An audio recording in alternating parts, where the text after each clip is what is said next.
Simola Kosako is still trending for something that could have been avoided, for something that a simple apology could have just let the whole story die down.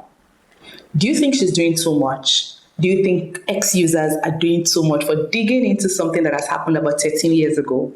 Do you think she should be judged for something that had happened when she was younger?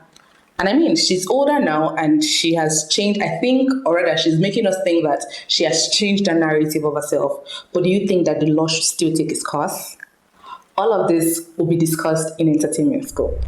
Hi guys, welcome to Bola on Relufe TV, where we talk about trending topics without the noise, just the conversations and the facts around it. My name is Gina, and believe me when I say you're about to have a beautiful gossip. Today, you and I know that so many things have been happening. Like, as the moment we think that this is the story that we want to dig deep into, something else just springs up, another thing springs up, and so many other things just keep happening. I feel like the social media space is really chaotic. I don't know if you've seen the story of Sarah Martins and the dispatch rider guy.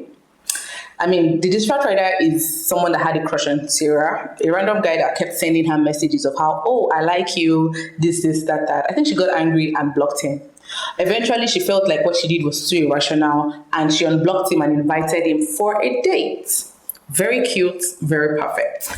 And now they went on the date. Very perfect event. The video was so cute. You know, she took him on a shopping spree, took him for lunch. They had a very, very good day. She even gave him money at the end of the conversation. She included, and she was very, very specific when she told him that, oh, I'm not going to have anything to do with you. I'm just doing this to fulfill our righteousness and to clear my conscience, which is good. That was from a good conscience. And I think that Nigerians and good people should continue to do things like that. Don't limit people because of you think that they're not up to your caliber, they don't have enough money for you. Treat people normally, which is something that she did. And then, luckily for the guy, someone on Sarah's timeline decides, okay, this guy is a good person, let's help him, and gifts him a used, not new, a used dispatch for his business, so he can stand on his own and, you know, become a better man for himself. Only for Sarah to realize that this same man is a married man, married with a child. Adam, why do you guys keep doing this? I mean, she said she had asked him if he had a family, and then he said no, he wasn't married. Only for someone in the office to come and say that he used his wife as a guarantor at their office. What I find is very disturbing, I find it very funny as well, because if you see these videos, he kept trying to hug, you know, peck, even knelt down. That is so much public display of affection for a married person. Now let's even forget cruise and all of that. Don't you even respect your spouse? Don't you think that your spouse deserves a kind of, I don't know, you can't do that to someone else on public TV. Sarah has a lot of followers, and this is not, I'm not talking about 1K views or 2K views. I'm talking about views in millions. You go to that extent, you forget your family, even if you don't even remember your wife, you should have considered your child. Now you go ahead showing love to someone that is not, that's someone you know you cannot even marry. Now we've gone past sending DMs. You've gone physically for an event. You should see this guy behaving like a lover boy, carrying bags, you know, just trying to be very, very cute. I'm like, perfect gentleman. If you check the comments on that video, people were like, Sarah should just give him a chance. Everything is not about money. You can polish the guy to what you want. And so many things like that. Only to find out that he is married. I'm so disappointed. I am so disappointed because people like this would always just limit people from helping people because you really don't know who they are. You don't know if they're actually saying the truth or not. That story is very pathetic, and I don't think there's a law that has to do with anything like that. But I just hope that he learns his lesson, apologizes to his wife, and becomes a better person for his child. Because I can't imagine my father doing that kind of thing and I'll go out to school. Of course, people will laugh at you. How do you explain it? He should just be better and do better with the new, because she was nice enough to still give him the bike that someone gave to him. So yeah, he should use that and get things done. But let me know what you think in this place. Do you think that he did what was right? Or sometimes you forget what you have and go for what you want? Or do you think it was an agreement within him and his wife, probably to get popularity and get more money? Just let me know what you think in the comment section. Next up, we have baby mama wahala, hair wahala, car wahala. Kata Efe and I don't want to say Kata Efe and family, but Kata Efe and affiliates. They're trending again on X. This week, E-Money had gifted Kata Efe a Camry car, and him and his friend Pella destroyed it. And guess what? E-Money called them back, gave Kata money to repair the vehicle, and gave Pella another vehicle. I feel like when you're given an opportunity, you shouldn't misuse it, because there are lots of people out there that do not have that privilege that you have.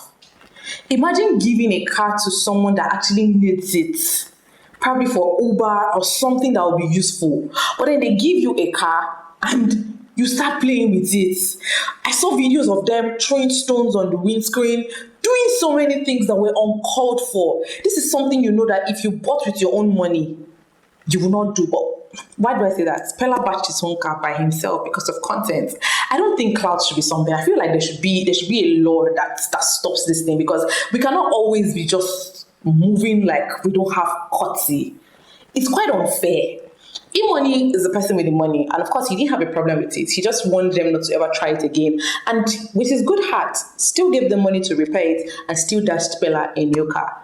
That is quite unfair. If someone gives you an opportunity, do not misuse it.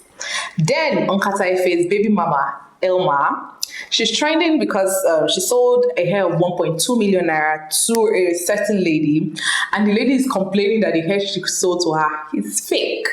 She said she ordered a 30 inches hair and the hair she gave her is 26 inches.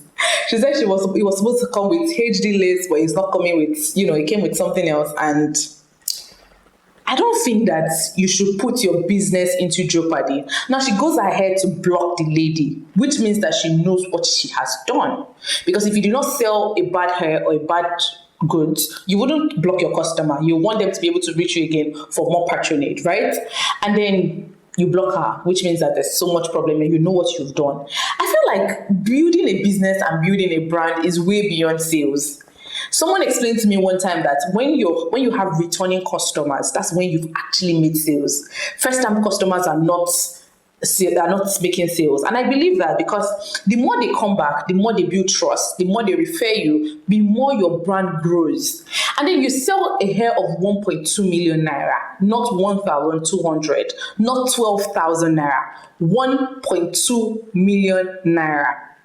And the person complains. See, even if the hair you sold to this person was original, but for some reason the person needs clarity on the hair, you have every right to explain to this person, not block the person off and start feeling like a bad guy. This person works for the money. 1.2 million naira is not a joke. That money will pay rent in Lagos and so many other places. And then someone uses it to buy a hair. And you don't sell what they want, you sell what you have, and you still go ahead to block them. Please, this is justice for this lady. She didn't put her name out, I'll put her name there. Justice for her. It's either her money is refunded or Elma gives her the hair she actually ordered. Because I find it really offensive. How do I put 1.2 million naira out to buy a hair and you sell nonsense to me? Even if it's not a hair. The fact that I have brought her money to buy something, I should be giving what I deserve. Original. Let me know what you think in the comment section. Do you think the lady did too much by ordering from her? Do you think it's better to go to Balogun market to get to the source before buying your hairs or whatever goods it is? Or do you think that we should just trust online vendors and just keep buying from them? Let me know what you think in the comment section. Spotify is celebrating 5 years of streaming in Nigeria, Kenya, and Ghana. And guess what? Nigerian artists have made the top list. Yay! We have Asake, Wizkid, Seyi Vibes, Davido, and Burna Boy as the 5 top most streamed artists in Nigeria. Asake came out in Nigeria, Kenya, and Ghana. And guess the song that was leading? The song that was on every country, we had Lonely at the top. That song, I love it. It's not just a jam.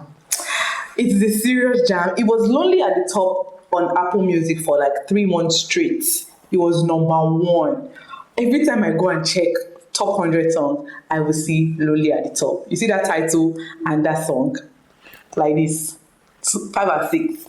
And so yes, we're celebrating Ashake, Wizkid, Burna Boy, Seyi Vibes, and Davido for good job, well done. So we are saying congratulations to Spotify for the 5 years of streaming in Nigeria. And to all you Spotify users, because I mean, streaming in Nigeria was about 30 million. You guys, you would do a lot, and that's beautiful. So yeah, I'm saying congratulations to Spotify on their 5 years of streaming here with us, and we hope to do many more years with them because they've made music actually easy for a lot of people. If you're not on Spotify, if you don't have the Spotify app, I really don't know what you're doing. So yeah. Also, speaking about music and artists, Lil Fresh had come out to talk about his girlfriend that accused him of domestic violence. And he said he is innocent of the whole implications and accusations, and that this thing has really affected his career. People no longer give him concerts, people no longer want to do collaborations with him, and it has really affected him. And he has come out to talk about how depressed he is and that he needs her to please clear his name. All of these conversations were on Cool FM. He had an interview with them last week. I mean, at the beginning of this week, and that's where he expressed himself. If you listen to that interview, you would see that indeed he looks and sounds depressed. He accepted the fact that he hit her once when she disrespected his mom. They had an issue, and he said out of mistake, or rather out of carelessness, he hit her. He gave her a slap. And then 5 months later, she came to him to tell him that she has a boil on her ear, which made her have swollen eyes, and her face there's a picture of that as well. So that's why, so she now took a picture of that and posted it saying that he has been molesting and beating her in the house. He said this has really affected his career. People no longer want to listen to him. In fact, he talked about how Davido was to pay for a music video that they were supposed to have, or rather had already paid for it before that story leaked. And he said it in such a way that the girl knows everything about him and his career stories. So she waited for a timely moment to come out and say that kind of thing. While I'm still going to speak about this thing with women and using their power in the wrong way for men, I feel like women should please stop taking advantage of situations. There is a woman power. There is something called a woman power. And to be honest, lying and using this power to just bully boys is unfair. You can't always just come out because you know that you're a woman and people will listen to you to say things that are not true. They are also human. They have blood running through their veins and they deserve to be heard. They also deserve justice. It is quite unfair if you come out and lie against someone that has done nothing to you. He has come out to say that this single act that she did has actually ruined his career. The collaboration he was supposed to have with Davido was cancelled. He said the only person that has been listening to him after this situation is Zeno. Every other person, nobody wants to hear him out till he came for this Cool FM interview. I found that really sad. If this is something that has not happened, he's seeking justice and is just begging Nigerians to help him to speak to her to come out and debunk the story that is already going around. His followers have reduced from 1 million to about 4,000 and something. That is really bad. You can't just make things bad for somebody because you feel in a certain way. If these stories are not true, I hope the authorities take it up and do more investigations about it. If it turns out not to be true, I hope and pray that she gets the justice. She probably needs to just do something, go to prison for a certain period of time so that other people can learn and stop acting this way. Moving from the first story, I'm going to talk about a similar story as well, Adeife and David. Adeife is an OAU student that came out when Mirabel's situation was happening, when we're still contemplating if it was true or not. I mean, at that time, the story was still fresh. Everybody still thought that Mirabel was saying the truth, that she was raped. So she said she had shared her opinion on her WhatsApp status, while David has also shared his own opinion on WhatsApp status. But according to her, she did not like the angle David was coming from. More like he was saying that it wasn't true or something like that. So because of that, she took it upon herself to go and start tagging David as a rapist. Bear in mind, she and David did not have a relationship. David did not try to rape her or molest her or bully her just because they did not have an agreement on a certain situation that was trending on social media. She decided to take laws into her own hands and tagged him as a rapist. She didn't stop there. She posted his picture and phone number on group chats and asked people to start messaging him that he's a rapist. Of course, this is a young boy in school and this is a school environment. This is not something to joke about. Trust students to always be students. People started sending him messages, people started sending him so many evil things, and then the boy started feeling in a certain way, right? He said he couldn't move freely because he had been tagged a rapist and so many other things. This thing even took this long because it is a government school or a federal school. If it was a private school, I promise you that that boy will not see the next day in that premises. He would have probably been rusticated or something. The disciplinary committee would sit immediately and just take their laws.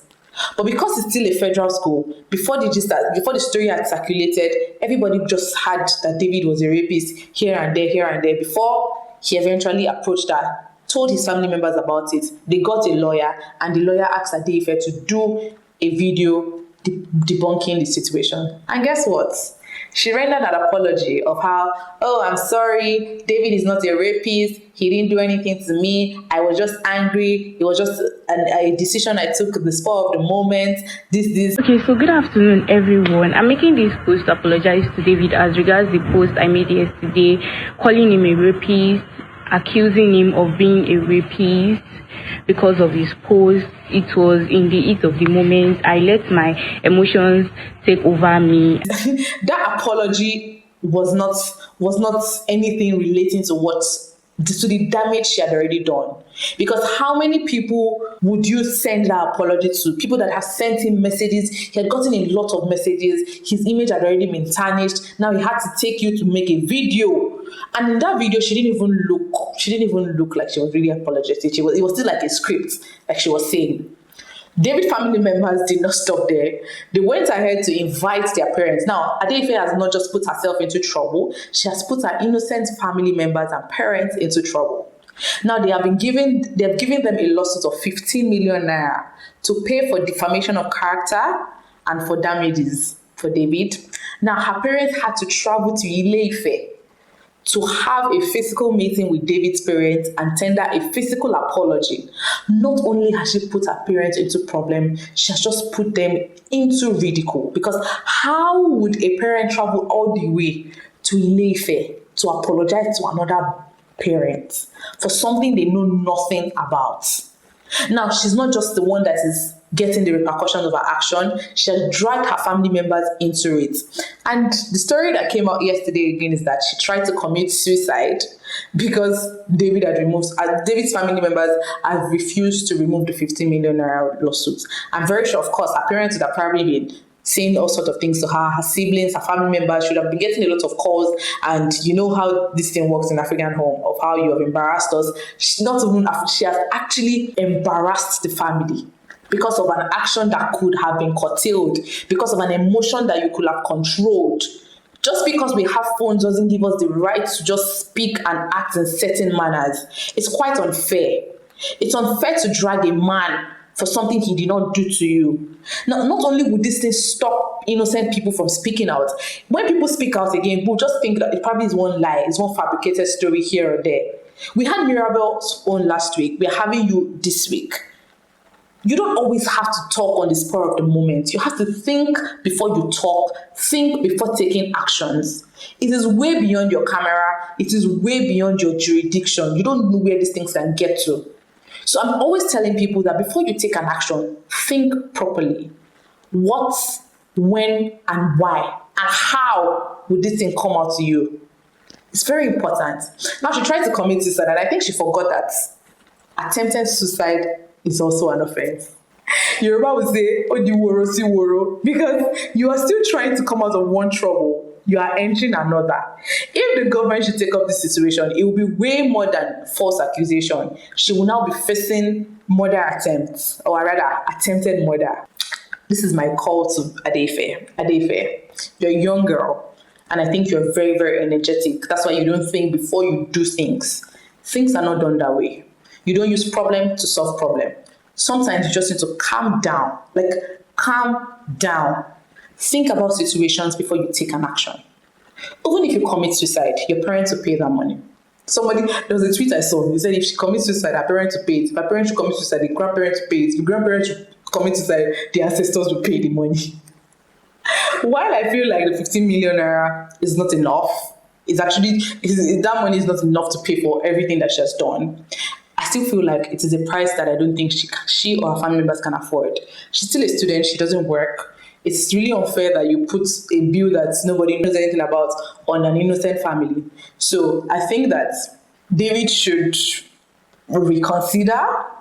Not reconsider. David shouldn't reconsider, actually. I'm sorry. The word is not reconsider. The word is, I don't want them to reduce the money. The money should be at 20 million naira. That's just better, because if we don't get them to pay this money, people will not learn.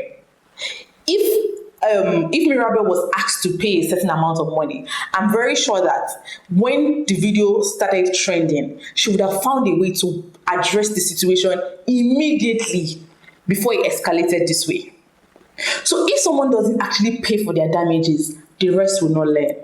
And social media is so wild these days that everybody can post, everybody has access to so many things. So people just do things as they like. So Ade-Ife needs to bear the brunt. I don't know how they hope to resolve the situation. I don't know where she hopes to get the money. Probably she will work and pay for the next 15 years. I don't know. But sincerely, I don't want, no, I'm not agitating that they reduce the money or anything. She deserves to pay that money. It's very necessary so that other people can learn and other people can also understand that it takes maturity and takes a lot of thinking before we can take some certain kind of actions. So yeah, my message to David is to calm down. You are not a rapist. We know you're not a rapist. It's okay. I've tried. Over the week, we got some clips from the Honest Bunch podcast that featured Seyi Law and Idris. It was quite a conversation. That particular episode was about 4 hours long and it got a lot of reactions from social media. We had Idris supporting P2B, and then we had Seyi Law standing on the mandate and saying that Tinubu is the best person for the next administration and the current administration. It went ahead to talk about how the economy is better, security is better, and so many other things that they talked about, so many juicy stuff that they talked about. And we had Idris also trying to prove his point and then claiming that P2B is the best candidate for the next presidential election, which is 2027. P2B is the best person and all of that. So they had that debate. They had so many things to talk about. Idris kept talking about how P2B is very clean, very innocent, a very truthful man and all of that. And then we had Seyi Law bringing out some evidence against P2B as well. And then this particular podcast just leaves me with one question. Should we take loyalty over effectiveness? Or should we take effectiveness over loyalty? Should we just leave the government to be in the hands of a person that we think that can properly do the job? Or someone we think that, we are loyal to this person and then we just continue to do it. I mean, it has left a lot of reactions and nobody's saying this is the best candidate, that is the best candidate. We even talked about how elections should be transmitted on the internet. Seyi Law had his own argument on why it is not okay because of cybersecurity and all of that. Idris had things to talk about when he talks about how the electoral committee had come out to talk about how Nigeria has the ability to actually host elections on the internet. This has left us with so many questions. So many people are saying that, do we think people that are not fit, should we allow them to continue ruling the government? Or should we try as much as possible to give it to somebody that we think that is capable of doing the job? It has left so many reactions and I want to leave this to you too. Tell me what you think. Do you think P2B is a better candidate? Or do you think Tinubu has actually done a good job like Seyi Law claims? I mean, he talked about how the economy is better, there is more security in the country. And I can remember that a lot of people have stopped traveling by road because of abductions on the road here and there, but I'll leave it to you in the comment section. Tell me exactly what you think. Do you think this administration has done a good job and they deserve a second term?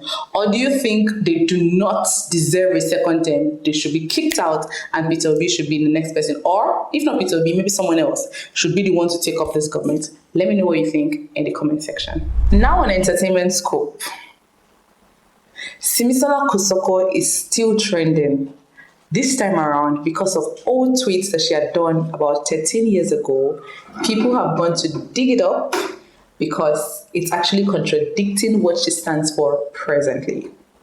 Last week, I came here to give you the gist about Simi's opinion on Mirabel's situation, where she talked about how men should stop raping women. And a certain man made a comment under the post about how about false accusers? And, she sent a reply and it was a big blow up. Right after that Mirabel situation, it was found that Mirabel's case was wrong. So, because Simi did not address that particular issue properly, it made ex-users start digging up so many things that she had said in 2013. And I'm very sure you would have seen those tweets. I don't want to bore you up with all of those things because they are really a lot.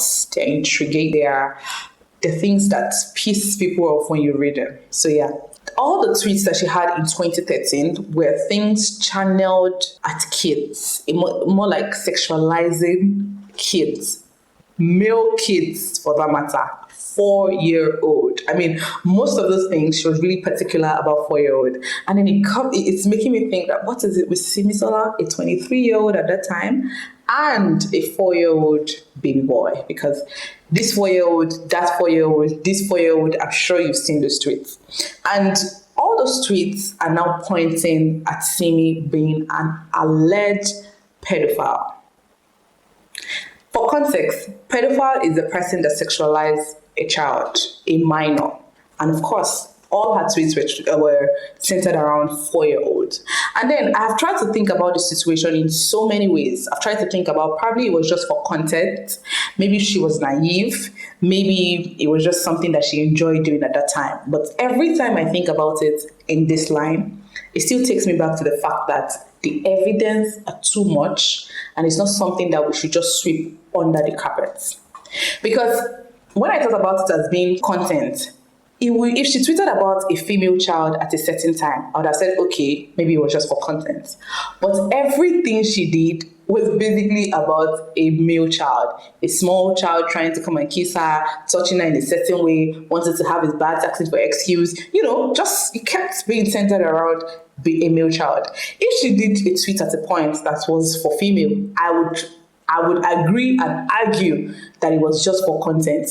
But this time around, it wasn't for content at all. Then I thought about it that, okay, probably she was naive. But no, she was 23. She had graduated at that time. A graduate is well aware. You are self-aware of every decision that you make. You're no longer a child. If it was below 18 or below 20, I can say, okay, probably she was naive. But this is a 23-year-old. Very self-aware and cautious of everything she was saying at that time. So we have ruled the fact that it was for content. We have ruled the fact that it was naive. So now what exactly is it? Is it that at that time, Simola was actually a pedophile, attracted to young kids, and probably after that she grew, she became better, she learned more things, and now she's now an advocate for the girl child? Or do you think the reason for her being an advocate for the girl child is because of the trauma she thinks she had made young boys face at that time? Because of course, there are a lot of men now that tell you that the first time they had sexual was with an older woman. So do you think it is because of something like that Simi might have done to those boys or those kids at that time? That's why she's actually agitating for the rape case? Let me know what you think in the comment section, because somebody coming from that kind of life, or rather someone displaying that kind of life to us, are now coming to display the right of being a feminist and supporting women. It's really contradicting. Do you think there was a change at the time? Do you still think it's just for content? Do you think it's just clout? Do you think it's actually not a big deal and it should be swept under the carpet? Of course, there are so many, this situation, tables were turned and it was a man. We had a similar situation last year with Ezra, a co-founder for that matter, and he was sacked. He was a man and nobody bothered to think about it in all of this area that I'm trying to analyze Simi's matter because he was a man. Now, it's being a woman this time around, I don't think we should also give that same energy that we had with Ezra. We should put it here to do the investigations and get things right. Of course, the story has gone beyond X. It has gotten to NAPTIP, and they have said they've started investigation on Simi's mom's daycare, where she had access to young kids at that time. So, as much as we have a lot of tweets that she did herself, there is no concrete evidence to the fact that she's actually molested young children, right? We just have so many write-ups on things that she has said, and that is not enough evidence to actually call her a pedophile. So they have started investigations and nobody has come out to say, oh, my child was involved, I was involved, or anything yet. So we are going to wait for the investigations to go on, probably wait for her to come up with a statement or something before we can finally judge. But what does this teach us? This teaches us that things that go on social media are never forgotten. You may think it happened years ago. You may think it happened, nobody knows me at that time. You should really be careful what you talk about, your opinions on things, even people in comment sections. I see a lot of you just see somebody's post, you don't go and be writing nonsense there. This is your call to action that you need to think before you act. There is a lady that is paying 15 million, that is sued to pay 15 million naira now because of something she said she did out of the sport. It is important that we note that our actions are very important, and we should be accountable to everything that we do and say. Don't do something that you think that, oh, nobody will notice me. Don't say something that you think that it doesn't matter. Think before you act at all times. And I hope this serves as a lesson. Also, I want to talk about women, or rather, I want to talk to women. This past week, there's been this story of show of power from women, and that's because there is a woman power that actually works on men. You can use it to either make or mar a man. You can use it to finish his career. You can use it to just end him totally. I think it is quite unfair that women will do false rape, false accusations, all of these things. It is really unfair. Men are human. Blood runs through their veins, and they also deserve fair hearing. Don't say somebody did something to you when the person did not do it to you. It's not a joke. It's not something to joke about. It's not something to think that you're just saying, it will not pass where I am. No. It has a very huge impact on their body, on men, on their careers, on their life. It's traumatic. So please, as ladies, be very careful about what you say, when you say it, and how you say it. If it never happened, do not say it happened. Not for clout, not for cruise. It's not funny. Because this thing now makes innocent people, or people that are actually truthful, people that are victims of situations like this, they can't come out to talk about it anymore because everybody will think it's just a lie. In fact, if anybody comes out to talk about rape now, after Mirabel's situation, I'm very sure we will do plenty mathematics before we do justice for. Because we have to be sure that the story is correct. We want to see the person that did it. We need a lot of evidence before we believe. There are actually rape victims that do not have evidence. There are rape victims that are too scared to talk. Now, if people keep coming out as false accusers, nobody would even listen to them when they are serious. So please, ladies, this is from me to you. Be cautious of your actions. Be cautious of what you do. Thank you so much. I would have read a lot of Simi's comments, but I don't want to bore you with that. It's quite a lot. Go on X and read. I'm very sure you've read a lot, but just tell me what you think about this situation. Do you think it's something we should just sweep under the carpet and let it go? I mean, she's a woman, she's popular, all this dragging doesn't really have anything to do with her pockets. Or you think she should be cancelled because that's the channel X is going. She should be cancelled from being an artist in Nigeria. What do you think? Share your opinion with me and I'll be there to reply here. Thank you so much for joining us today on Buzzon. My name is Eugenia and I'll see you next time. Bye.